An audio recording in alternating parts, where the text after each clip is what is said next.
ในวันที่ 12 กุมภาพันธ์ 2026 ที่เมืองวังเวียงแขวงเวียงจันทน์ได้มีพิธีเปิดสุดฝึกอบรมเวียกงานการเงินให้บรรดากรมอ้อมข้างกระทรวงการเงินโดยการเป็นประธานของท่านภูวงศ์กิตวงศ์รองรัฐมนตรีกระทรวงการเงินมีท่านดวงประเสริฐที่พรหมจันทร์ห้องหัวหน้าของการกระทรวงการเงินมีหัวหน้าห้องหัวหน้าแผนกของบรรดากรมอ้อมข้างกระทรวงการเงินเข้าร่วมจุดประสงค์ของการฝึกอบรมในครั้งนี้มีความหมายสำคัญหลายต่อการจัดตั้งปฏิบัติเวียกงานตัวจริงเนื่องจากปัจจุบันกำลังดำเนินการจัดตั้งปฏิบัติแผนงบประมาณปี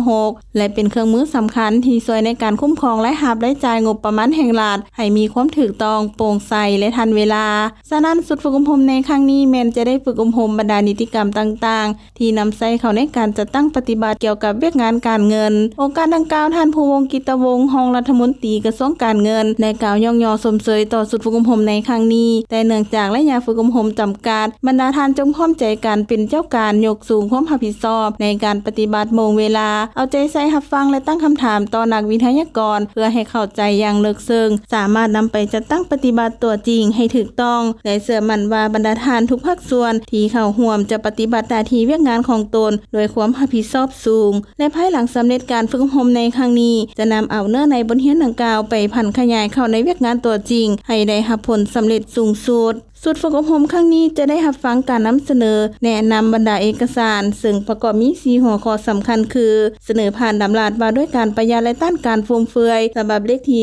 205/ลบลงวันที่ 22 กรกฎาคม 2022แนะนำการสร้างแผนงบประมาณแห่งรัฐประจำปี 2026นำเสนอข้อตกลงว่าด้วยกำหนดหมายการใช้จ่ายงบประมาณของรัฐการประหยัดและต้านการฟุ่มเฟือยฉบับเลขที่ 0200/กงลงวันที่ 25 มังกร 2023และนำเสนอผ่านคำแนะนำเกี่ยวกับการประกอบเอกสารและการกวดกาเอกสารรายจ่ายงบประมาณแห่งรัฐและทุนช่วยเหลือทางการเพื่อการพัฒนาฉบับเลขที่ 0866/กงลงวันที่ 22 มีนาคม 2019